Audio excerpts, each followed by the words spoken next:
저 여자 창고 담당이구만. 열쇠 좀 갖다 줘. 하사, 지금 누구한테 하는 말입니까? 저분은 부사령관님이시다. 부사령관? 열쇠 하나가 얼마나 무거운지 이제 알게 될 겁니다. 이 짧은 대화 속에 담긴 긴장감. 그저 평범한 군 보급창고 하사였던 남자가 단 한마디의 실수로 군 전체를 뒤흔드는 거대한 음모와 맞닥뜨리게 됩니다.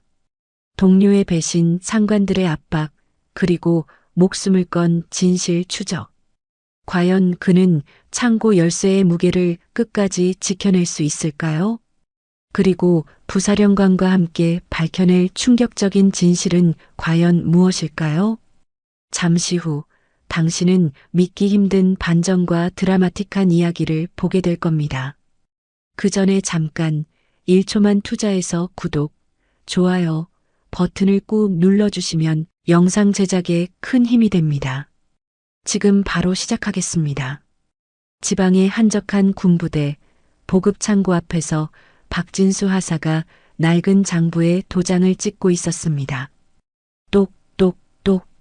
기계적으로 반복되는 소리가 어둠 속에서 메아리쳤습니다.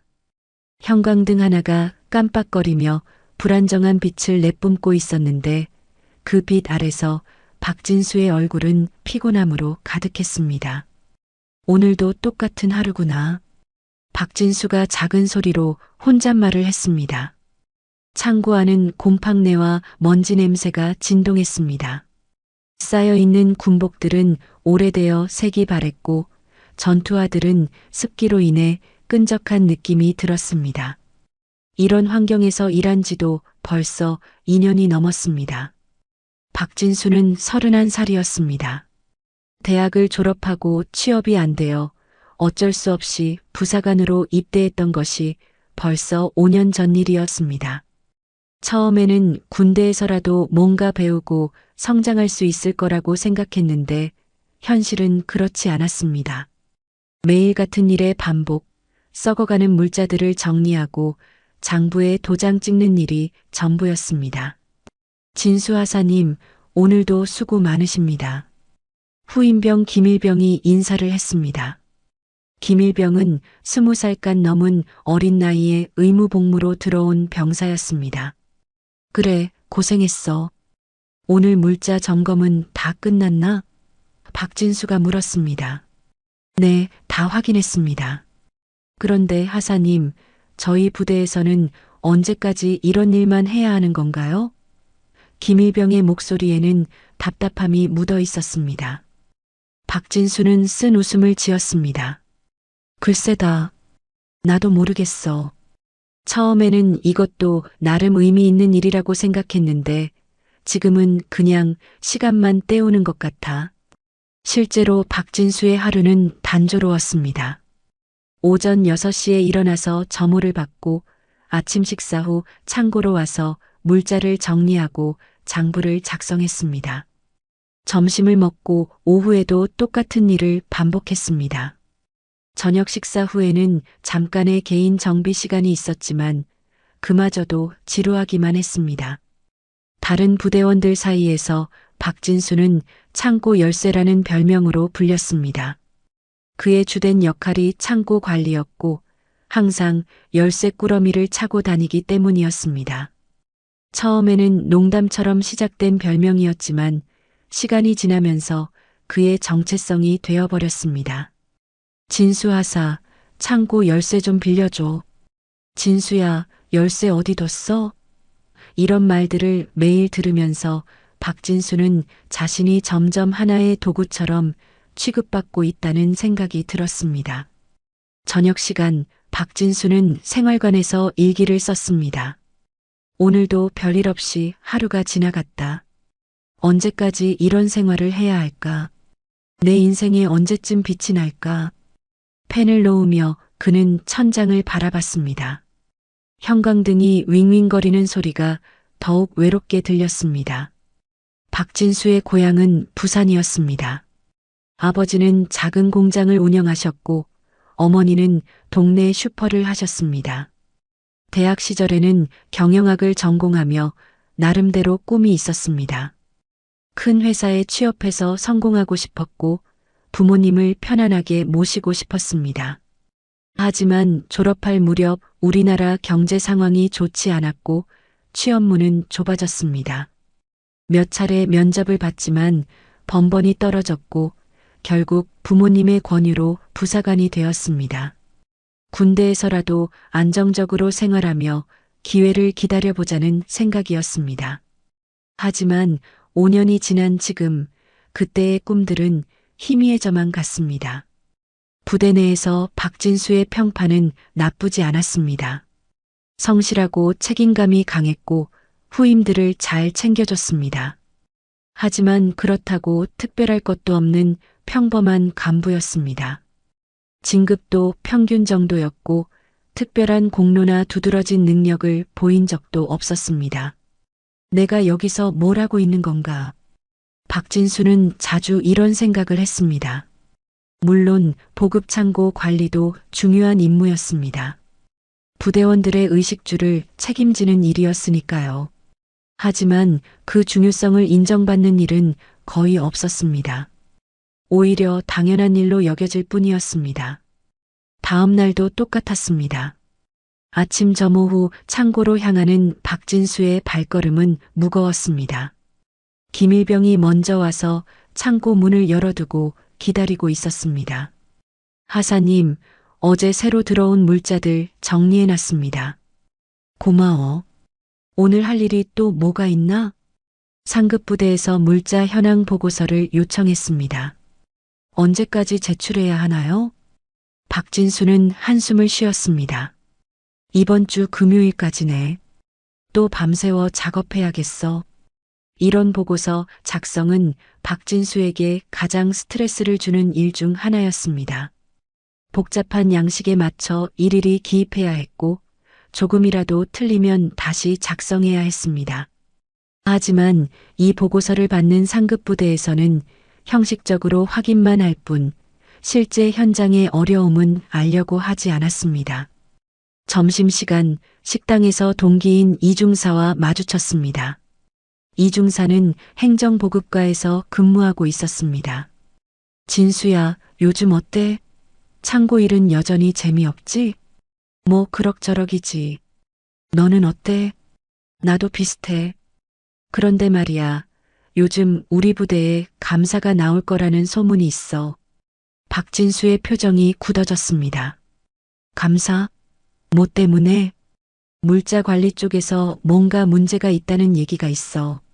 정확한 건 모르겠지만 상급 부대에서 관심을 갖고 있는 것 같아. 박진수는 불안해졌습니다. 자신이 관리하는 창고에 혹시 문제가 있는 건 아닐까 하는 생각이 들었습니다. 그동안 성실하게 일했다고 생각했지만 완벽하지는 않았을 수도 있었습니다. 오후 시간 박진수는 평소보다 더 꼼꼼하게 창고를 점검했습니다. 물자 수량을 다시 한번 확인하고 장부 기록과 실제 재고가 일치하는지 체크했습니다. 다행히 큰 문제는 없어 보였지만 여전히 마음이 편하지 않았습니다. 그날 저녁 박진수는 생활관에서 동기들과 이야기를 나눴습니다. 진수야, 너무 걱정하지 마. 내가 얼마나 성실하게 일하는지 우리 다 알잖아. 그래, 맞아. 창고 관리만큼은 진수가 최고야. 동기들의 위로에도 불구하고 박진수의 마음은 무거웠습니다. 자신의 미래에 대한 불안감이 더욱 커졌습니다. 이렇게 평범하고 단조로운 생활을 언제까지 계속해야 할지, 정말로 자신에게 의미 있는 일을 할 수 있는 날이 올지 확신할 수 없었습니다. 내 인생 언제쯤 빛이 날까? 박진수는 또다시 이 말을 속으로 중얼거렸습니다. 창 밖으로 보이는 별들이 유난히 멀게 느껴지는 밤이었습니다. 다음 날 오후 박진수는 평소처럼 창고에서 물자 정리 작업을 하고 있었습니다. 오늘은 유난히 습한 날씨 때문인지 창고 안이 더욱 답답했습니다. 김일병과 함께 낡은 군복들을 재정리하며 장부에 기록하는 일상적인 업무였습니다. 하사님, 이 군복들 중에 곰팡이 핀 것들이 꽤 많네요. 김일병이 걱정스러운 표정으로 말했습니다. 그래, 습도가 높아서 그래. 환기를 자주 시켜야 하는데 쉽지 않아. 박진수가 답하며 또 하나의 상자를 열었습니다. 그때였습니다. 창고 입구에서 발걸음 소리가 들려왔습니다. 평소와는 다른 단단한 구두 소리였습니다. 박진수는 고개를 들어 입구 쪽을 바라봤습니다. 한 여성이 창고 앞에 서 있었습니다. 검은색 정장을 말끔하게 차려입고 있었고 어깨에는 작은 가방을 메고 있었습니다. 그녀의 눈빛은 날카로웠고 주변을 살피는 모습이 매우 진지해 보였습니다. 나이는 40대 중반 정도로 보였는데 품격 있는 인상이었습니다. 박진수는 잠깐 그녀를 바라본 후 별 생각 없이 김일병에게 말했습니다. 일병, 저 여자 보급 창고 담당인가 봐. 창고 열쇠 좀 갖다 드려. 네. 하사님, 그런데 저분은? 김일병이 당황하며 말했습니다. 뭐가 그런데? 업무상 창고를 확인하러 오신 것 같으니까 열쇠 갖다 드리라고. 박진수는 태연하게 말하며 다시 물자 정리에 집중했습니다. 김일병은 여전히 망설이고 있었습니다. 하사님, 저분 계급장을 보세요. 뭔가 다른 것 같은데요. 아, 그냥 갖다 드려. 우리가 확인할 일은 아니야. 박진수는 여전히 별 관심 없이 대답했습니다. 바로 그 순간이었습니다. 부대 안에서 급한 발걸음 소리가 들려왔습니다. 몇 명의 간부들이 뛰어오는 소리였습니다. 그리고 곧이어 부대장의 목소리가 들렸습니다. 부사령관님, 여기 웬일이십니까? 박진수의 손이 멈췄습니다. 부사령관? 그가 천천히 고개를 들어 다시 그 여성을 바라봤습니다. 이제야 그녀의 어깨에 달린 계급장이 눈에 들어왔습니다. 무궁화 2개가 선명하게 빛나고 있었습니다. 소장 계급이었습니다. 부대장이 허리를 90도로 숙이며 인사하는 모습을 보고 나서야 박진수는 상황을 파악했습니다. 자신이 방금 전 창고 여직원이라고 생각했던 그 여성이 바로 군수사령부 부사령관이었던 것입니다. 안녕하십니까, 부사령관님. 갑작스러운 방문에 제대로 맞이하지 못해 죄송합니다. 부대장의 목소리에는 긴장감이 역력했습니다. 그 여성, 최연주 부사령관이 차분하게 대답했습니다. 예고 없이 와서 미안합니다. 보급창고 현황을 직접 확인해 보고 싶어서 왔습니다. 박진수는 이제 완전히 얼어붙었습니다. 자신이 방금 무슨 말을 했는지 깨닫게 되었기 때문입니다. 여성 장성에게 창고 열쇠를 갖다 주라고 후임에게 시켰다는 사실이 머릿속에서 맴돌았습니다. 1980년대 말 우리 군에서 여성 장성은 매우 드물었습니다. 특히 군수 분야에서 부사령관까지 올라간 여성은 최연주가 거의 유일했습니다. 그녀는 뛰어난 능력으로 남성 중심의 군 조직에서 인정받으며 올라온 인물이었습니다. 하지만 그만큼 더 많은 시선과 압박을 받아야 했습니다. 김일병이 박진수를 걱정스럽게 바라봤습니다. 부대장과 다른 간부들이 최연주 부사령관과 이야기하는 사이 박진수는 자신이 저지른 실수의 크기를 실감하고 있었습니다. 이 창고는 누가 관리하고 있습니까? 최연주 부사령관의 질문이 들려왔습니다.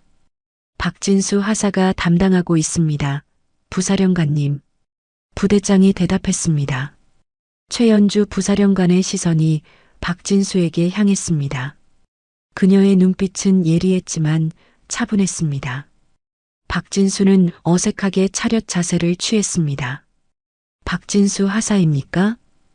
최연주 부사령관이 물었습니다. 예, 그렇습니다. 부사령관님. 박진수의 목소리가 약간 떨렸습니다.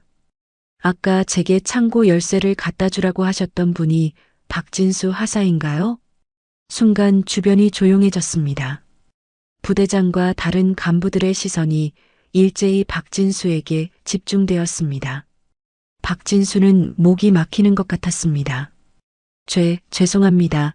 부사령관님. 제가 실수를. 박진수가 어렵게 말을 시작했습니다. 최연주 부사령관이 손을 들어 그의 말을 멈췄습니다. 하사님, 열쇠 하나의 무게가 얼마나 되는지 아십니까? 예. 박진수는 이해하지 못한 채 되물었습니다. 열쇠는 단순한 금속 조각이 아닙니다. 그 안에는 책임이 담겨 있습니다. 신뢰가 담겨 있습니다. 그리고 무엇보다 사람의 명예와 다르지 않습니다. 최연주 부사령관의 목소리는 단호했지만 교육적이었습니다. 박진수는 그 말의 의미를 곰곰이 생각해 봤습니다. 지금까지 자신에게 창고 열쇠는 그저 업무상 필요한 도구일 뿐이었습니다. 하지만 그녀의 말을 들으니 다른 관점에서 생각해 볼 필요가 있다는 생각이 들었습니다. 앞으로는 더 신중하게 행동하시기 바랍니다. 최연주 부사령관이 마지막으로 말했습니다. 부대장이 급하게 나섰습니다. 부사령관님, 박진수 하사의 무례함에 대해 엄중히 처벌하겠습니다. 하지만 최연주 부사령관은 고개를 저었습니다. 처벌보다는 교육이 우선입니다. 실수에서 배우는 것이 더 중요하다고 생각합니다. 그 후 최연주 부사령관은 창고 내부를 꼼꼼히 둘러봤습니다. 물자 보관 상태, 관리 현황, 장부 기록 등을 자세히 확인했습니다. 박진수는 긴장한 채로 그녀의 질문에 대답해야 했습니다. 이 곰팡이 핀 군복들은 언제부터 이런 상태였습니까? 최연주 부사령관이 물었습니다. 최근 습도가 높아져서 발생한 문제입니다. 환기시설이 부족해서 박진수가 설명했습니다. 그렇다면 이에 대한 대책은 수립되어 있습니까? 아직 상급 부대에 건의는 했지만 예산 문제로.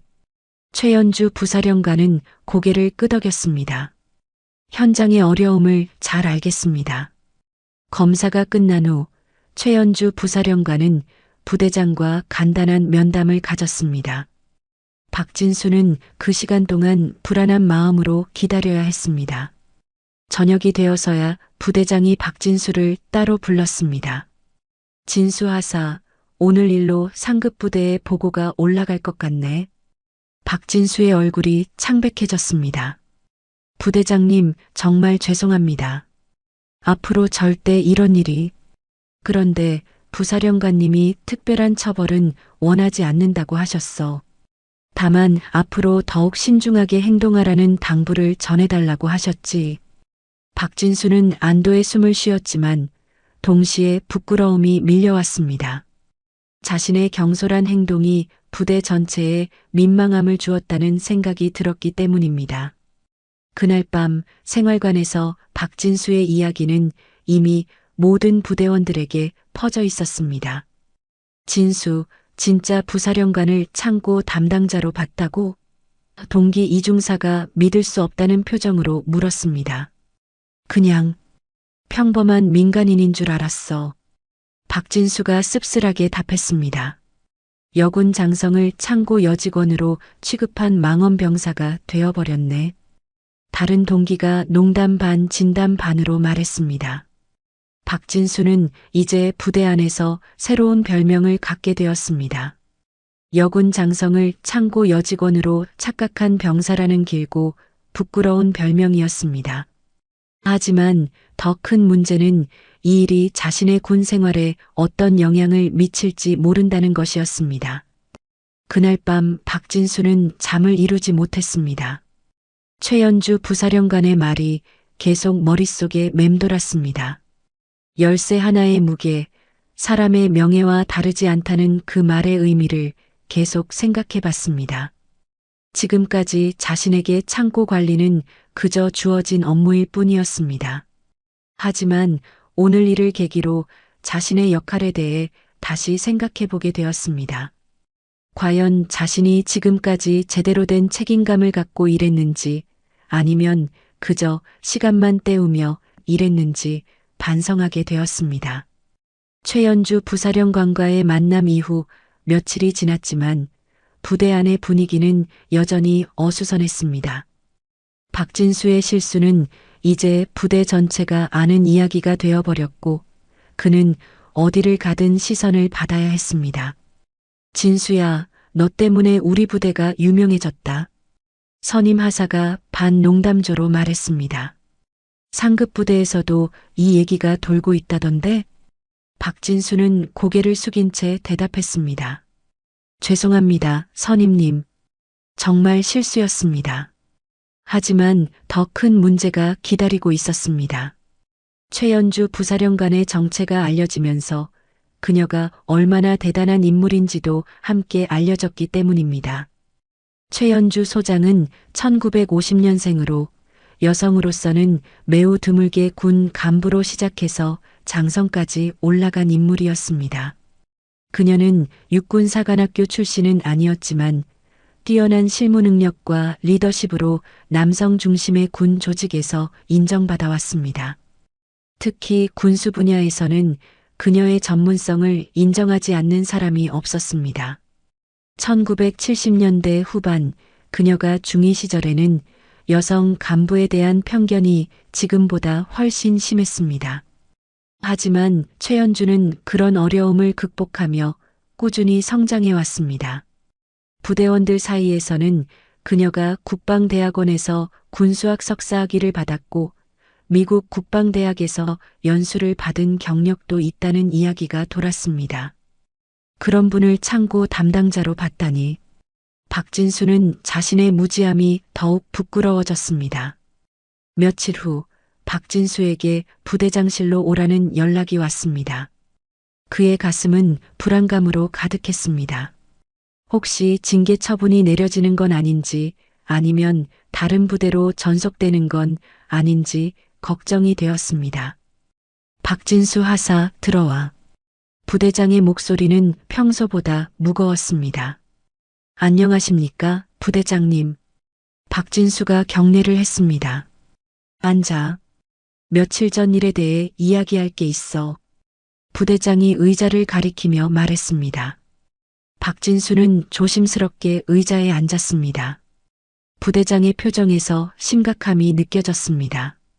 진수하사 상급 부대에서 연락이 왔어. 최연주 부사령관님이 우리 부대 보급 창고에 관심을 갖고 계신다고 하네. 그게 무슨 말씀이신지. 박진수가 조심스럽게 물었습니다. 정확한 이유는 모르겠지만 부사령관님이 우리 부대 물자 관리 현황을 더 자세히 파악하고 싶어 하신다는 거야. 그래서 내가 며칠 동안 창고 점검을 더 철저히 해야 할 것 같아. 박진수는 안도했지만 동시에 더 큰 부담을 느꼈습니다.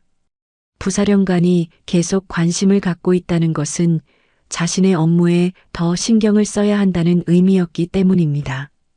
알겠습니다, 부대장님. 최선을 다하겠습니다. 그런데 진수야, 한 가지 궁금한 게 있어. 부사령관님이 왜 우리 부대에 갑자기 관심을 보이는 걸까? 박진수도 같은 의문을 갖고 있었습니다. 단순히 자신의 실수 때문에 관심을 갖게 된 것일까? 아니면 다른 이유가 있는 것일까? 그날부터 박진수는 평소보다 더욱 꼼꼼하게 창고 관리를 시작했습니다. 물자 하나하나를 다시 확인하고 장부 기록도 더욱 정확하게 작성했습니다. 김일병도 박진수의 변화를 느꼈습니다. 하사님, 요즘 부쩍 열심히 하시네요. 그래야지. 이제 상급 부대에서 우리를 지켜보고 있잖아. 며칠간의 점검 과정에서 박진수는 몇 가지 이상한 점들을 발견하기 시작했습니다. 장부상의 물자, 수량과 실제 재고가 미묘하게 맞지 않는 경우들이 있었습니다. 처음에는 단순한 기록 오류라고 생각했지만 자세히 살펴보니 일정한 패턴이 있었습니다. 일병, 이거 이상하지 않나? 박진수가 김일병을 불렀습니다. 무엇이 이상하신가요? 이 전투와 재고 기록을 봐. 지난달에 백혈레가 입고되었다고 되어 있는데 실제로는 90켤레밖에 없어. 김일병도 확인해 봤습니다. 정말 그렇네요. 혹시 다른 곳에 보관되어 있는 건 아닐까요? 아니야. 전부 확인해 봤는데 없어. 그리고 이것만이 아니야. 군복, 장갑, 여러 물건들의 수량이 조금씩 안 맞아. 박진수는 점점 더 의문이 생겼습니다. 이런 오차들이 단순한 실수일 리는 없었습니다. 너무 체계적이었고 일정한 패턴이 있었기 때문입니다. 그는 며칠간 더 조사해 봤습니다. 과거 장부들을 뒤져가며 언제부터 이런 문제가 시작되었는지 파악하려고 했습니다. 그 과정에서 놀라운 사실을 발견했습니다. 지난 2년 동안 지속적으로 물자, 누락이 있었던 것입니다. 매달 조금씩 눈에 띄지 않을 정도로 물자들이 사라지고 있었습니다. 그리고 이런 누락들은 모두 장부상에서는 정상적으로 처리되어 있었습니다. 이건 우연이 아니야.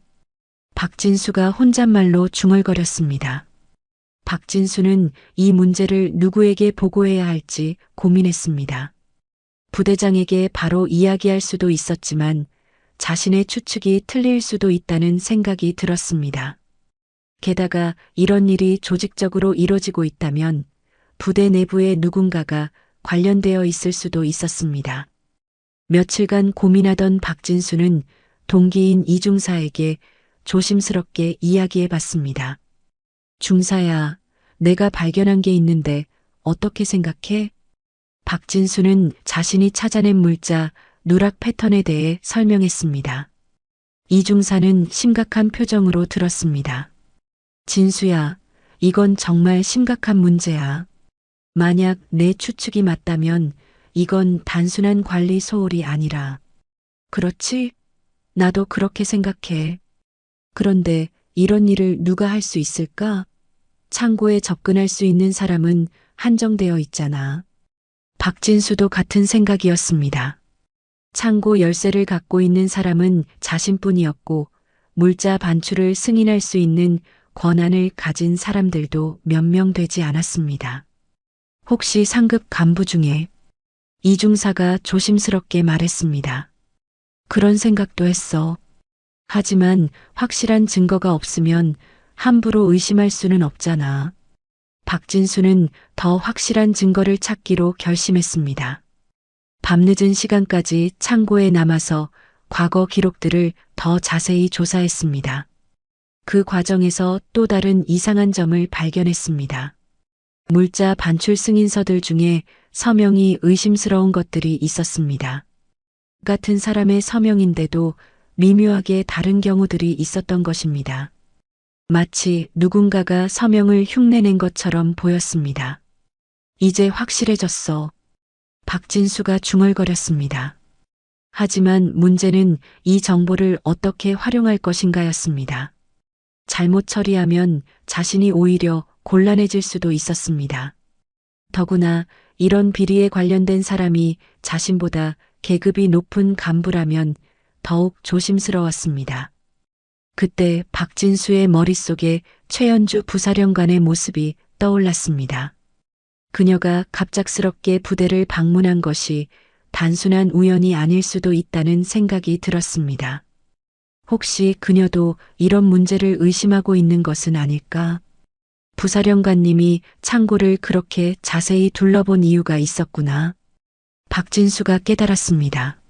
하지만 여전히 어떻게 행동해야 할지는 명확하지 않았습니다. 자신의 발견을 누구에게 이야기해야 할지, 그리고 과연 자신이 이런 큰 문제에 개입하는 것이 옳은 것인지 확신이 서지 않았습니다. 그날 밤 박진수는 잠을 이루지 못했습니다. 자신이 우연히 발견한 이 문제가 얼마나 심각한 것인지, 그리고 이것이 자신의 운명을 어떻게 바꿀지 예상할 수 없었습니다. 하지만 한 가지는 확실했습니다. 이제 더 이상 단순히 창고 열쇠로만 살 수는 없다는 것이었습니다. 박진수가 물자, 누락 문제를 발견한 지 일주일이 지났습니다. 그는 매일 밤 혼자 창고에 남아서 더 많은 증거들을 수집하고 있었습니다. 하지만 그의 이상한 행동은 곧 다른 사람들의 주의를 끌기 시작했습니다. 진수하사, 요즘 왜 이렇게 늦게까지 창고에 있어? 행정보급과장인 김대위가 의심스러운 눈빛으로 물었습니다. 부사령관님 방문 이후로 창고 관리를 더 철저히 하라고 지시받았습니다. 박진수가 조심스럽게 대답했습니다. 그래도 너무 과하게 하는 것 아냐? 적당히 해도 충분할 텐데. 김대위의 말투에는 뭔가 부자연스러운 면이 있었습니다. 박진수는 그의 반응이 이상하다고 느꼈지만 표현하지는 않았습니다. 며칠 후 박진수는 더 구체적인 증거를 발견했습니다. 물자 반출 승인서에 위조된 서명들이 체계적으로 사용되고 있었고, 이런 승인서들로 반출된 물자들은 모두 장부상에서만 존재할 뿐 실제로는 없었습니다. 이건 분명히 조직적인 범죄야. 박진수가 확신했습니다. 하지만 문제는 이 비리에 연루된 사람들이 누구인지 명확하지 않다는 것이었습니다. 승인서의 서명들을 보면 여러 간부들의 이름이 있었지만 어느 것이 진짜이고 어느 것이 가짜인지 구분하기 어려웠습니다. 그런데 어느 날 밤 박진수가 창고에서 조사 작업을 하고 있을 때 이상한 일이 벌어졌습니다. 누군가 창고 밖에서 대화하는 소리가 들려온 것입니다. 요즘 그 하사가 너무 자주 창고에 있어서 불편해. 그래, 혹시 뭔가 눈치챈 건 아닐까? 설마, 그런 눈치 있는 애였으면 벌써 진급했겠지. 박진수는 숨을 죽이고 들었습니다. 목소리들이 점점 가까워졌습니다. 하지만 조심해야 해. 부사령관까지 다녀갔잖아. 그건 우연이야. 그 하사 실수 때문에 온 거라고. 정말 그럴까? 혹시 상급 부대에서 뭔가 의심하고 있는 건 아닐까? 박진수는 이제 확실히 알았습니다. 자신이 발견한 비리가 실제로 존재하고 있고 관련자들이 자신의 행동을 감시하고 있다는 것을 말입니다. 다음 날 박진수는 동기 이중사에게 긴급히 연락했습니다. 중사야, 나 큰일 났어. 어젯밤에 이상한 일이 있었어. 박진수는 밤에 들었던 대화 내용을 설명했습니다. 이중사의 얼굴이 점점 심각해졌습니다. 진수야, 이건 정말 위험해. 내가 너무 깊이 파고든 것 같아. 그럼 어떻게 해야 해? 그냥 모른 척하고 넘어가야 하나? 아니야, 이미 늦었어. 그들이 널 의심하고 있다면 가만히 있어도 문제가 될 수 있어. 이중사의 말이 맞았습니다. 박진수는 이미 돌아올 수 없는 강을 건넌 상태였습니다. 며칠 후 박진수에게 예상치 못한 일이 벌어졌습니다. 부대장실로 호출된 것입니다. 하지만 이번에는 부대장만 있는 것이 아니었습니다. 김대위와 다른 몇 명의 간부들도 함께 있었습니다. 박진수 하사 앉아. 부대장의 목소리는 차갑게 들렸습니다. 무슨 일이십니까, 부대장님? 창고 열쇠 분실 사건에 대해 이야기해야 할 것 같네. 박진수는 놀랐습니다. 창고 열쇠 분실이요? 제가 열쇠를 분실한 적은 없는데요. 김대위가 나섰습니다. 하사, 어제 저녁 창고 점검 후에 열쇠를 제대로 보관했나? 네, 물론입니다. 항상 그렇게 하고 있습니다. 그런데 오늘 아침에 창고 문이 열려 있었어. 그리고 일부 물자가 없어졌다고 하네. 박진수는 당황했습니다. 그런 일이 있었다면 저도 모르는 일입니다. 분명히 어제 창고 문을 잠갔습니다.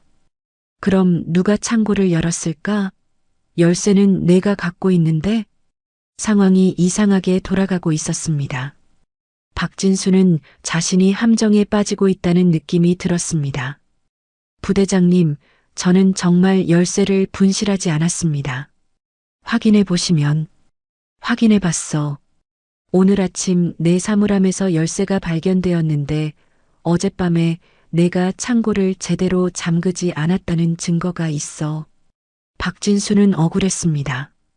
분명히 어제 창고를 제대로 잠갔는데 어떻게 이런 일이 벌어졌을까요?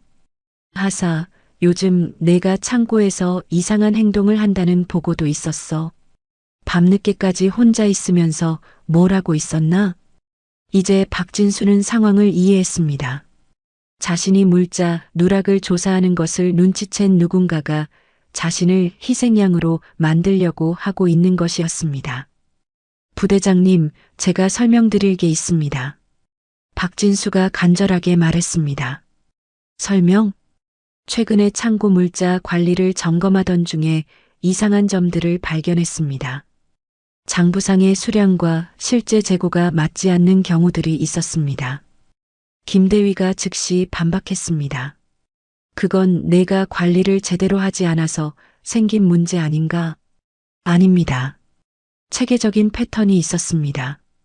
누군가 의도적으로 그만해. 부대장이 박진수의 말을 중단시켰습니다. 지금 내 잘못을 다른 사람에게 떠넘기려고 하는 건가? 박진수는 절망적이었습니다.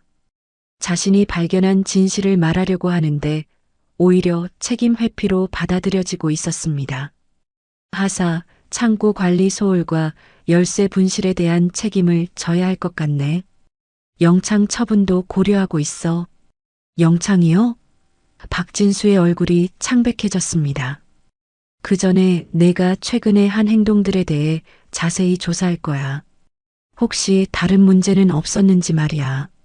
박진수는 이제 완전히 궁지에 몰렸습니다. 자신이 진실을 찾으려고 했던 노력이 오히려 자신에게 독이 되어 돌아온 것입니다. 그날 밤 박진수는 독방 같은 격리실에 수용되었습니다. 정식 영창은 아니었지만 조사가 끝날 때까지 다른 부대원들과 격리된 상태로 지내야 했습니다. 내 인생은 이제 끝났구나. 박진수가 절망 속에서 중얼거렸습니다. 좁은 격리실에서 박진수는 자신의 처지를 생각해 봤습니다. 진실을 밝히려고 했던 자신이 오히려 범죄자 취급을 받고 있었습니다. 그리고 실제 비리를 저지른 사람들은 자신을 희생양으로 만들어서 자신들의 범죄를 덮으려고 하고 있었습니다. 더욱 절망적인 것은 자신을 믿어줄 사람이 없다는 것이었습니다. 동기 이중사조차 이제는 자신과 거리를 두려고 할 것 같았습니다. 이런 일에 연루되면 자신도 피해를 볼 수 있기 때문입니다. 누구도 내 말을 믿지 않아. 박진수가 절망했습니다. 하지만 그때 박진수의 머릿속에 최연주 부사령관의 모습이 떠올랐습니다. 그녀가 했던 말들, 그리고 그녀의 예리한 눈빛이 생각났습니다. 혹시 그녀라면 자신의 말을 들어줄 수도 있지 않을까 하는 희미한 희망이 들었습니다. 하지만 자신 같은 하사가 부사령관에게 직접 연락할 방법은 없었습니다. 게다가 지금 상황에서는 더욱 불가능했습니다. 박진수는 차가운 격리실 바닥에 누워서 천장을 바라봤습니다. 형광등이 깜빡거리는 소리만이 고요한 밤을 깨뜨리고 있었습니다. 자신의 미래가 어떻게 될지, 그리고 과연 진실이 밝혀질 날이 올지 확신할 수 없었습니다. 그날 밤 박진수는 처음으로 자신의 존재가 얼마나 작고 무력한지 깨달았습니다. 하지만 동시에 자신이 발견한 진실만큼은 포기할 수 없다는 의지도 확고해졌습니다. 비록 지금은 절망적인 상황이지만 언젠가는 진실이 드러나는 날이 올 것이라고 믿고 싶었습니다. 격리실에서 사흘째 되는 날, 박진수는 더욱 절망적인 소식을 들었습니다.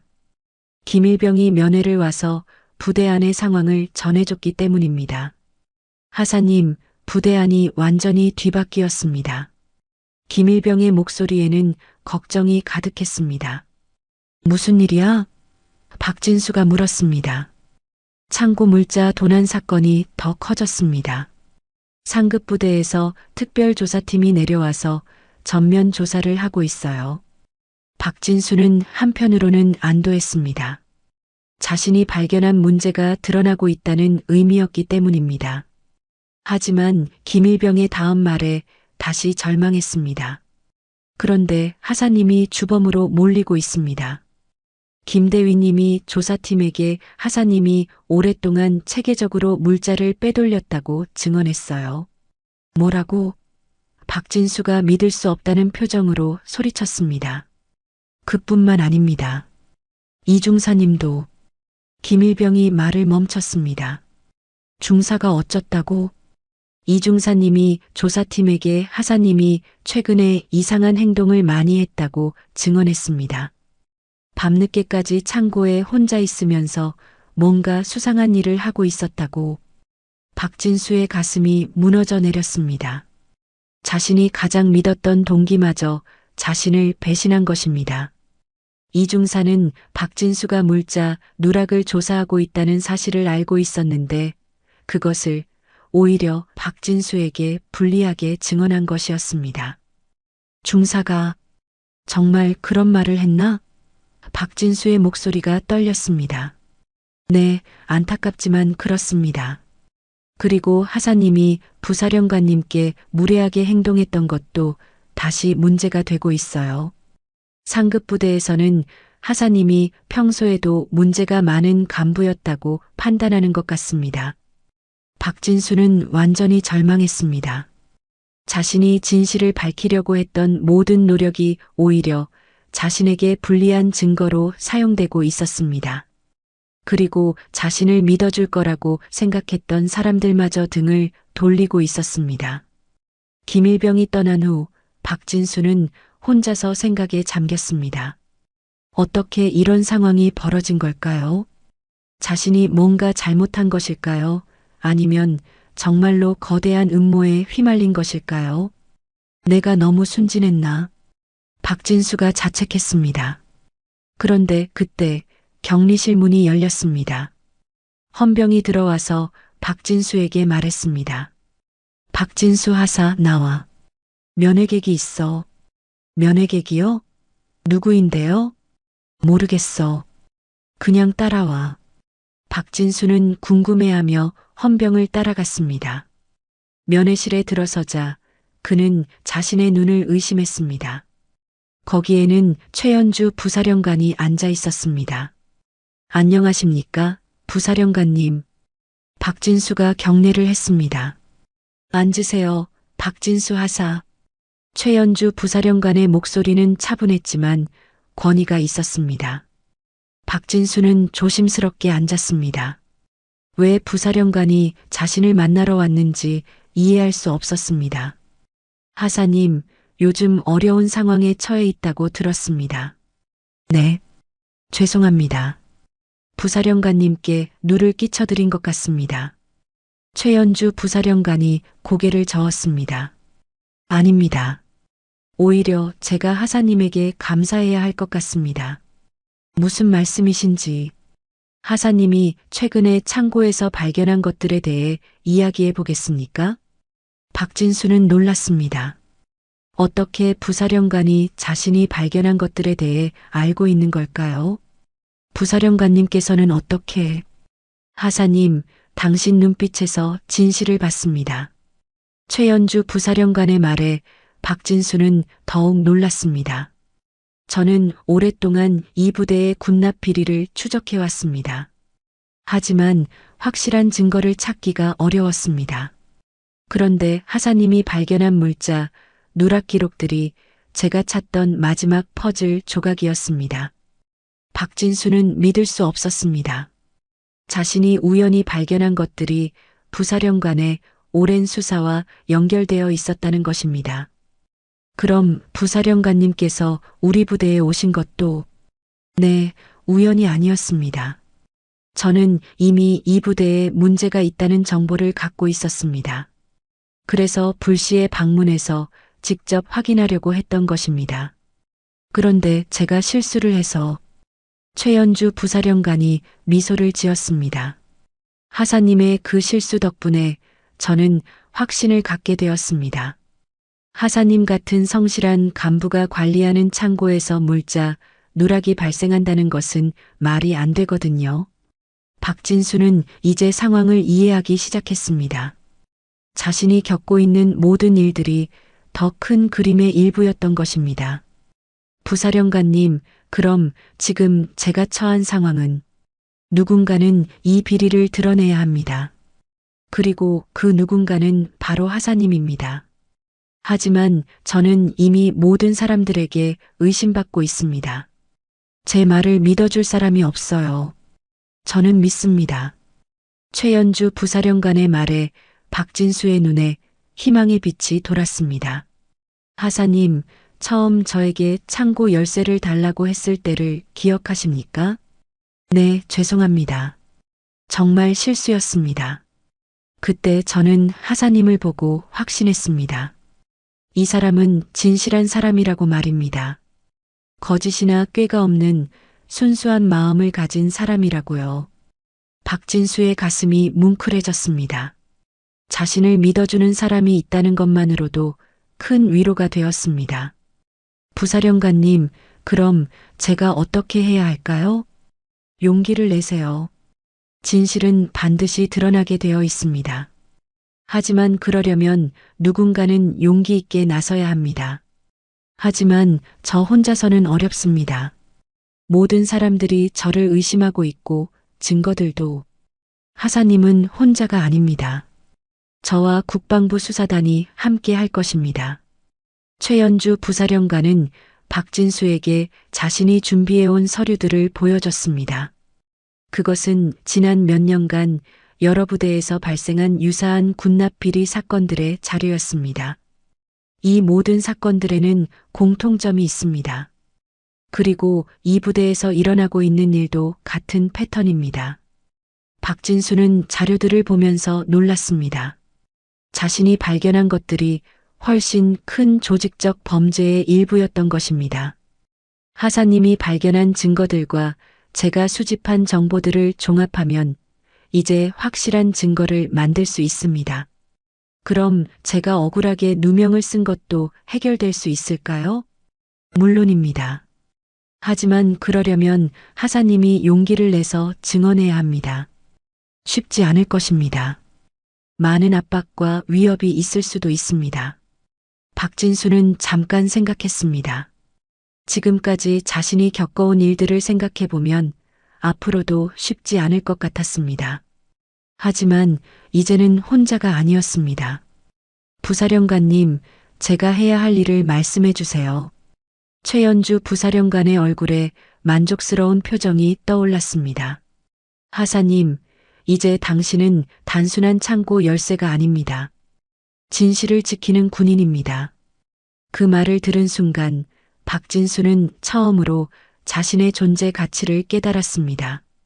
지금까지 자신을 창고 열쇠로만 생각했던 자신이 부끄러웠습니다. 자신도 의미 있는 일을 할 수 있는 사람이었던 것입니다. 알겠습니다. 부사령관님. 최선을 다하겠습니다. 면회가 끝나고 격리실로 돌아온 박진수의 마음은 이전과 완전히 달랐습니다. 여전히 어려운 상황이었지만 이제는 희망이 있었습니다. 그리고 무엇보다 자신이 올바른 일을 하고 있다는 확신이 있었습니다. 그날 밤 박진수는 오랜만에 편안한 잠을 잤습니다. 내일부터 시작될 진짜 싸움을 위해 힘을 비축해야 했기 때문입니다. 최연주 부사령관과의 면담 다음 날 박진수는 격리실에서 특별조사팀에 의해 정식 조사실로 이송되었습니다. 군검찰 수사관들이 직접 나선 본격적인 조사가 시작된 것입니다. 박진수 하사 앉으세요. 수사관의 목소리는 냉정했습니다. 조사실에는 3명의 수사관이 있었고 그들 앞에는 두꺼운 서류 뭉치들이 쌓여 있었습니다. 박진수는 긴장한 채로 의자에 앉았습니다. 하사님에 대한 혐의가 상당히 심각합니다. 주임 수사관이 서류를 넘기며 말했습니다. 창고 물자 절도, 군용품 불법 매각, 공문서 위조 등입니다. 박진수는 억울함에 목소리를 높였습니다. 저는 그런 일을 한 적이 없습니다. 하지만 증거들은 모두 하사님을 가리키고 있습니다. 수사관이 서류들을 보여주며 말했습니다. 박진수가 서류를 보니 놀라웠습니다. 자신의 서명이 들어간 물자 반출 승인서들이 있었고, 심지어 자신이 작성한 것처럼 보이는 보고서들도 있었습니다. 하지만 박진수는 이런 서류들을 작성한 기억이 전혀 없었습니다. 이 서명들, 제가 한 것이 아닙니다. 그럼 누가 했다는 겁니까? 필적 감정 결과 하사님의 필체와 일치한다는 결과가 나왔는데요. 박진수는 당황했습니다. 어떻게 이런 일이 가능한 걸까요? 그때 그는 평소에 작성했던 수많은 장부들과 보고서들을 생각했습니다. 누군가 자신의 필체를 연구해서 흉내낸 것일 수도 있다는 생각이 들었습니다. 수사관님, 제가 발견한 것들에 대해 말씀드릴 수 있을까요? 발견한 것들이요? 박진수는 자신이 며칠 전 창고에서 발견한 물자, 누락과 위조 서명들에 대해 설명하기 시작했습니다. 하지만 수사관들의 반응은 차가웠습니다. 하사님, 지금 자신의 범죄를 다른 사람에게 뒤집어 씌우려는 건가요? 아닙니다. 정말로 체계적인 비리가 있었습니다. 누군가 저를 희생양으로 만들려고. 증거가 있나요? 박진수는 말문이 막혔습니다. 자신이 수집했던 증거들은 모두 창고에 있었는데 지금 격리된 상황에서는 그것들을 제시할 수 없었습니다. 조사는 계속되었습니다. 수사관들은 박진수의 과거 행적들을 샅샅이 파헤쳤습니다. 그의 개인적인 경제 상황, 가족사, 심지어 학창시절 기록까지 모두 조사 대상이 되었습니다. 하사님, 부모님이 운영하시는 가게가 어렵다고 들었는데 맞나요?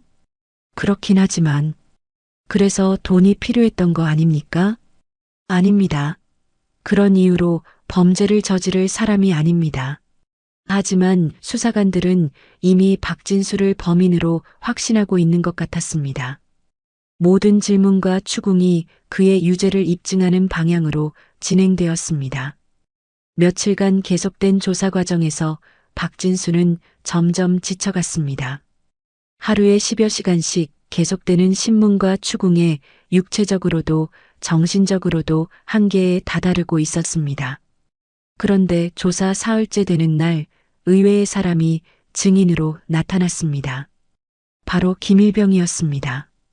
일병 박진수 하사와 함께 근무하면서 뭔가 이상한 점을 발견한 것이 있나요? 수사관이 물었습니다. 김일병은 잠깐 망설이더니 대답했습니다. 하사님은 항상 성실하게 일하셨습니다. 제가 보기에는 그런 일을 할 뿐이 아닙니다. 박진수는 김일병의 증언에 감동했습니다. 적어도 한 사람은 자신을 믿어주고 있다는 것을 알 수 있었습니다. 하지만 수사관은 김일병에게 계속 압박을 가했습니다.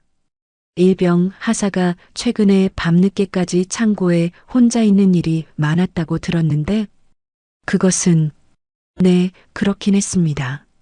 하지만 하사님은 창고 관리를 더 철저히 하시려고 그러신 거라고 말씀하셨습니다. 혹시 그때 하사가 뭔가 이상한 행동을 하는 것을 본 적이 있나요? 김일병이 고민하는 모습을 보이자 박진수는 가슴이 철렁했습니다. 혹시 김일병마저 자신을 의심하게 되는 건 아닐까 하는 불안감이 들었습니다. 저는 잘 모르겠습니다.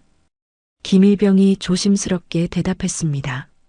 그날 밤 박진수는 다시 격리실로 돌아와서 깊은 절망에 빠졌습니다. 아무리 진실을 말해도 아무도 믿어주지 않았고 오히려 모든 증거들이 자신에게 불리하게 작용하고 있었습니다. 정말 내가 범인이 되어버리는 건가? 박진수가 절망했습니다. 다음 날 더욱 충격적인 소식이 전해졌습니다. 동기인 이중사가 추가 증언을 했다는 것입니다. 이중사님이 뭐라고 하셨나요? 박진수가 간수에게 물었습니다. 자세한 건 모르겠지만 하사님이 평소에 돈 문제로 고민이 많았다고 증언했다는 얘기가 있어요. 박진수의 마음은 완전히 무너졌습니다. 자신이 가장 믿었던 친구마저 자신을 배신한 것입니다. 이중사는 박진수가 물자 누락을 발견했다는 사실을 알고 있었는데 그것을 숨기고 오히려 박진수에게 불리한 증언을 한 것이었습니다. 왜 모든 사람들이 나를 버리는 거지? 박진수가 절망했습니다. 그때 박진수는 문득 깨달았습니다. 이중사의 배신이 단순한 배신이 아닐 수도 있다는 것을 말입니다. 혹시 이중사도 이 비리에 연루되어 있는 것은 아닐까 하는 의심이 들었습니다. 생각해보니 이중사는 행정보급과에 근무하고 있었고 물자 관리와 관련된 업무를 하고 있었습니다. 만약 조직적인 비리가 있다면 그도 관련되어 있을 수 있었습니다. 그래서 나를 배신한 거구나. 박진수가 깨달았습니다. 하지만 이런 의심만으로는 아무것도 할 수 없었습니다. 박진수는 여전히 격리된 상태에서 혼자 싸워야 하는 상황이었습니다. 며칠 후 박진수에게 변호사가 배정되었습니다. 하지만 그 변호사는 처음부터 패배주의적이었습니다. 하사님, 현실적으로 보면 상황이 매우 불리합니다. 차라리 일부 혐의를 인정하고 선처를 구하는 것이 나을 수도 있습니다. 변호사님, 저는 정말 무죄입니다. 누명을 쓰고 있는 겁니다. 하지만 증거들이 모두 하사님을 가리키고 있습니다. 이런 상황에서 무죄를 주장하면 더 큰 처벌을 받을 수도 있습니다. 박진수는 변호사조차 자신을 믿지 않는다는 사실에 더욱 절망했습니다. 정말로 모든 사람들이 자신을 버린 것 같았습니다. 그날 밤 박진수는 격리실에서 마지막 희망마저 잃어가고 있었습니다. 최연주 부사령관이 도와주겠다고 했지만 구체적인 진전은 없었습니다. 오히려 상황은 점점 더 나빠지고만 있었습니다. 내 인생은 정말 끝난 건가? 박진수가 중얼거렸습니다. 하지만 그때 박진수의 머릿속에 최연주 부사령관이 했던 말이 떠올랐습니다. 진실은 반드시 드러나게 되어 있습니다. 하지만 그러려면 누군가는 용기 있게 나서야 합니다. 박진수는 마지막 희망을 붙잡기로 결심했습니다. 비록 모든 사람들이 자신을 의심하고 있고 모든 증거들이 자신에게 불리하더라도 자신은 진실을 알고 있었습니다. 그리고 그 진실을 끝까지 지켜내야 한다고 생각했습니다. 나는 포기하지 않는다. 박진수가 결심했습니다. 내일의 조사에서도 계속해서 진실을 말할 것이고 언젠가는 자신의 결백이 증명될 것이라고 믿었습니다. 박진수가 절망의 끝에서 마지막 희망을 붙잡기로 결심한 다음 날 예상치 못한 전환점이 찾아왔습니다. 이른 아침 격리실 문이 열리며 최연주 부사령관이 직접 나타난 것입니다. 하지만 이번에는 혼자가 아니었습니다. 국방부 수사단 요원들과 함께였습니다. 박진수 하사 나오세요. 최연주 부사령관의 목소리는 확신에 차 있었습니다. 부사령관님, 무슨 일이십니까? 드디어 진실을 밝힐 시간이 왔습니다. 박진수는 수사단 요원들과 함께 새로운 조사실로 이동했습니다. 이곳은 이전의 조사실과는 완전히 분위기가 달랐습니다. 벽면에는 복잡한 관계도와 증거 자료들이 붙어 있었고 여러 대의 모니터에는 각종 문서들과 사진들이 표시되어 있었습니다. 하사님, 지난 일주일 동안 저희가 조사한 결과를 보여드리겠습니다. 수사단장이 말했습니다. 모니터에 나타난 것은 박진수가 예상하지 못했던 거대한 조직도였습니다. 부대 내 여러 간부들이 연결되어 있었고 그 중심에는 김대위가 있었습니다. 김대위를 중심으로 한 조직적인 군납 비리가 지난 3년간 계속되어 왔습니다. 수사단장이 설명했습니다. 그들은 창고 관리자인 하사님을 희생양으로 만들어 자신들의 범죄를 덮으려고 했던 것입니다. 박진수는 믿을 수 없었습니다. 자신이 의심했던 것들이 모두 사실이었던 것입니다. 그럼 제가 발견한 물자, 누락들이 네, 모두 그들의 범행 증거였습니다. 하사님이 발견한 패턴들이 우리가 찾던 결정적 증거가 되었습니다. 최연주 부사령관이 나섰습니다. 하사님, 이제 진실을 증언할 준비가 되셨습니까? 네, 준비되었습니다. 그날 오후 특별 군심리위원회가 열렸습니다. 법정과 같은 엄숙한 분위기 속에서 박진수는 증인석에 섰습니다. 반대편에는 김대위를 비롯한 여러 피의자들이 앉아 있었습니다. 박진수 하사, 지난 몇 달간 창고에서 발견한 사실들에 대해 증언해 주시기 바랍니다. 심판장이 말했습니다. 박진수는 떨리는 목소리로 증언을 시작했습니다. 저는 지난 10월부터 창고 물자 수량에 이상이 있다는 것을 발견했습니다. 처음에는 단순한 기록 오류라고 생각했지만 박진수는 자신이 발견한 모든 것들을 차근차근 설명했습니다. 물자 누락의 패턴, 위조된 서명들, 그리고 자신이 밤늦게까지 조사했던 모든 과정들을 상세하게 증언했습니다. 그 과정에서 누군가 저를 감시하고 있다는 것을 느꼈습니다. 그리고 제가 진실에 가까워질수록 더 큰 압박을 받았습니다. 김대위가 일어나서 항변했습니다. 심판장님, 저 하사의 말은 모두 거짓입니다. 자신의 범죄를 우리에게 뒤집어 씌우려는 것입니다. 하지만 수사단장이 새로운 증거를 제시했습니다. 피의자 김대위의 개인 계좌에 지난 3년간 의심스러운 입금 내역이 발견되었습니다. 그리고 이 입금 시기들이 물자, 누락 시기와 정확히 일치합니다.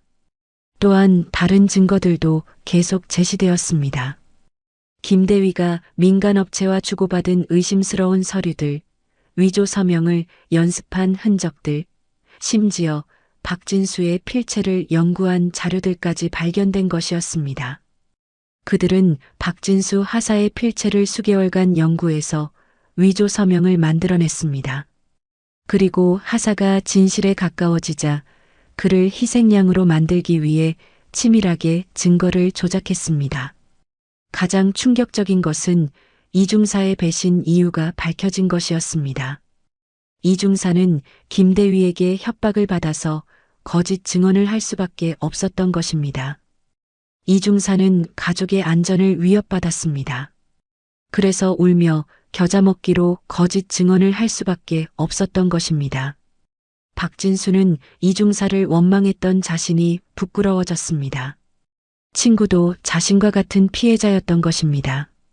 심리가 계속되면서 김대위 일당의 범죄 규모가 드러났습니다. 그들은 3년간 수억 원 상당의 군용품을 빼돌려 민간업체에 판매했고 그 과정에서 수많은 서류를 위조했습니다. 피의자들은 박진수 하사가 성실한 관리자라는 것을 이용했습니다. 그의 성실함 때문에 누구도 그를 의심하지 않을 것이라고 계산한 것입니다. 하지만 바로 그 성실함 때문에 하사가 비리를 발견하게 되었고 그들의 범죄가 드러나게 된 것입니다. 최연주 부사령관이 마지막 증언에 나섰습니다. 저는 처음 박진수 하사를 만났을 때부터 그의 진실함을 확신했습니다. 열쇠를 달라고 했던 그 순간에도 그의 순수함과 정직함을 느낄 수 있었습니다. 하사님, 처음 제게 했던 말을 기억하십니까? 창고 열쇠를 갖다 드리라고 하셨죠. 그때 저는 말했습니다. 열쇠의 무게는 사람의 명예와 다르지 않다고 말입니다. 최연주 부사령관이 박진수를 바라보며 계속했습니다. 오늘 이 자리에서 증명된 것은 박진수 하사가 진정으로 그 열쇠의 무게를 이해하고 있었다는 것입니다. 단순히 창고 물자가 아니라 군의 양심을 지키는 무게 말입니다. 심판장이 최종 판단을 내렸습니다. 박진수 하사에 대한 모든 혐의는 무죄로 판단합니다. 그리고 진실 규명에 기여한 공로를 인정합니다. 김대위를 비롯한 실제 범인들에게는 중형이 선고되었습니다. 군용품 절도, 공문서, 위조, 증거 조작 등의 죄목으로 10년 이상의 실형이 확정되었습니다. 심리가 끝나고 나서 박진수는 최연주 부사령관과 마지막 대화를 나눴습니다. 부사령관님, 정말 감사합니다. 부사령관님이 아니었다면. 아닙니다, 하사님. 하사님이 용기를 내서 진실을 말했기 때문에 가능한 일이었습니다. 하지만 저는 아무것도 특별한 일을 한 게 아닙니다. 그냥 제 일을 성실히 했을 뿐인데. 최연주 부사령관이 미소를 지었습니다. 바로 그것이 가장 특별한 일입니다. 성실함과 정직함, 그것이 가장 강력한 무기였습니다. 박진수는 이제야 자신의 진정한 가치를 깨달았습니다. 자신이 그동안 창고 열쇠라고 생각했던 것들이 실제로는 얼마나 중요한 역할이었는지 알게 되었습니다. 그날 저녁 부대로 돌아온 박진수를 동료들이 따뜻하게 맞아주었습니다. 진실이 밝혀지면서 모든 사람들이 그의 결백을 확신하게 되었기 때문입니다. 진수야, 정말 고생 많았어. 우리가 널 의심해서 미안해. 선임 하사가 사과했습니다. 아닙니다. 상황이 그랬으니까요. 이중사도 찾아와서 깊이 사과했습니다. 진수야, 정말 미안해. 나도 어쩔 수 없는 상황이었어. 이해해. 너도 피해자였잖아. 그날 밤 박진수는 오랜만에 평화로운 마음으로 잠자리에 들었습니다. 긴 악몽 같은 시간이 끝났고 이제 새로운 시작을 할 수 있게 되었기 때문입니다. 사건이 해결된 지 한 달이 지났습니다. 박진수는 다시 자신의 창고로 돌아왔지만 모든 것이 이전과는 달랐습니다. 무엇보다 부대원들이 그를 바라보는 시선이 완전히 바뀌었습니다. 진수 하사님, 안녕하십니까? 새로 배치된 후임병 정일병이 정중하게 인사했습니다. 그래, 고생해. 오늘 할 일이 뭐가 있나? 상급 부대에서 새로운 물자, 관리 시스템 도입에 대한 자료를 검토해달라고 했습니다. 박진수는 서류를 받아보며 놀랐습니다. 자신이 발견했던 문제점들을 보완하기 위한 새로운 시스템이 군 전체에 도입되고 있었던 것입니다. 그리고 그 시스템 개발에 자신의 의견이 반영되어 있다는 사실도 알게 되었습니다. 내가 겪었던 일들이 이런 변화를 만들어냈구나. 박진수가 감회에 젖었습니다. 며칠 후 박진수에게 예상치 못한 소식이 전해졌습니다. 부대장이 그를 불러서 특별한 이야기를 한 것입니다. 진수 하사 상급 부대에서 연락이 왔어. 내가 이번 사건 해결에 기여한 공로를 인정해서 표창을 주기로 했다고 하네. 표창이요? 그뿐만 아니야. 군수사령부에서 내게 특별보직을 제안했어. 물자관리 개선 프로젝트에 참여해서 다른 부대들의 시스템 개선을 도와달라는 거야. 박진수는 놀라웠습니다. 자신 같은 평범한 하사에게 이런 기회가 주어질 거라고는 생각하지 못했습니다. 부대장님, 제가 그런 큰 일을 할 수 있을까요? 물론이지. 이번 일로 증명되지 않았나? 내가 얼마나 성실하고 능력 있는 간부인지 말이야. 그날 오후 박진수는 창고에서 혼자 생각에 잠겼습니다. 불과 2달 전만 해도 자신을 창고 열쇠라고 생각하며 의미 없는 나날을 보냈는데 이제는 완전히 다른 사람이 된 기분이었습니다. 진수 하사님, 김일병이 찾아왔습니다. 이제 다른 부서로 전속된 김일병이었지만 종종 박진수를 찾아와서 안부를 물었습니다. 일병, 새 부서는 어때? 좋습니다. 하지만 하사님과 함께 일했던 시간이 가장 기억에 남습니다. 그때는 힘들었을 텐데. 김일병이 고개를 저었습니다. 아닙니다. 하사님께서 진실을 찾기 위해 노력하는 모습을 보면서 많이 배웠습니다. 앞으로 저도 하사님처럼 정직하게 살겠습니다. 박진수는 뭉클했습니다. 자신도 모르는 사이에 다른 사람들에게 좋은 영향을 미치고 있었다는 것을 깨달았기 때문입니다. 일주일 후 최연주 부사령관이 다시 부대를 방문했습니다. 이번에는 공식적인 표창식을 위해서였습니다. 박진수 하사에게 국방부 장관 표창을 수여합니다. 최연주 부사령관이 표창장을 전달하며 말했습니다. 박진수는 떨리는 손으로 표창장을 받았습니다. 표창장에는 군기강 확립과 부정부패 척결에 기여한 공로라고 적혀 있었습니다. 하사님 축하합니다. 최연주 부사령관이 악수를 청했습니다. 부사령관님 정말 감사합니다. 부사령관님이 아니었다면 불가능한 일이었습니다. 아닙니다. 하사님이 가지고 있던 용기와 정직함이 만들어낸 결과입니다. 표창식이 끝난 후 최연주 부사령관은 박진수와 개인적인 대화 시간을 가졌습니다. 하사님 기억하시겠지만 처음 만났을 때 제가 말씀드린 것이 있습니다. 네, 열쇠 하나의 무게가 사람의 명예와 다르지 않다고 하셨죠. 맞습니다. 그리고 오늘 하사님은 그 말의 진정한 의미를 몸소 보여주셨습니다. 최연주 부사령관이 창고를 둘러보며 계속 말했습니다. 이 창고의 열쇠를 지키는 것은 단순히 물건을 관리하는 것이 아닙니다. 국가의 재산을 지키고 군의 신뢰를 지키며 궁극적으로는 국민의 세금을 지키는 일입니다. 박진수는 고개를 끄덕였습니다. 이제야 자신의 일이 얼마나 중요한 의미를 갖는지 완전히 이해할 수 있었습니다. 부사령관님, 앞으로 군수사령부에서 제안하신 일을 해보고 싶습니다. 좋은 결정입니다. 하사님 같은 분이 계시기 때문에 우리 군이 더욱 발전할 수 있을 것입니다.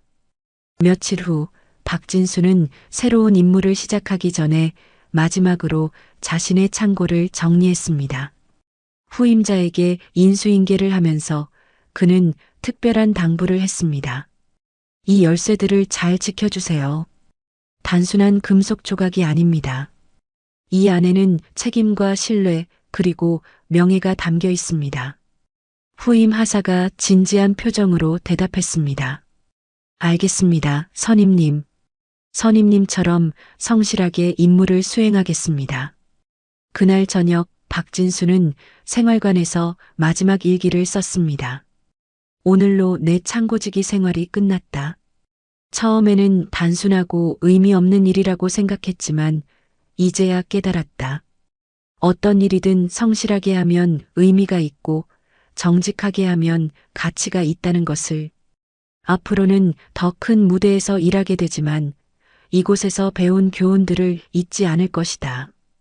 열쇠는 단순한 쇠붙이가 아니다. 사람의 명예와 진실을 지키는 약속이다.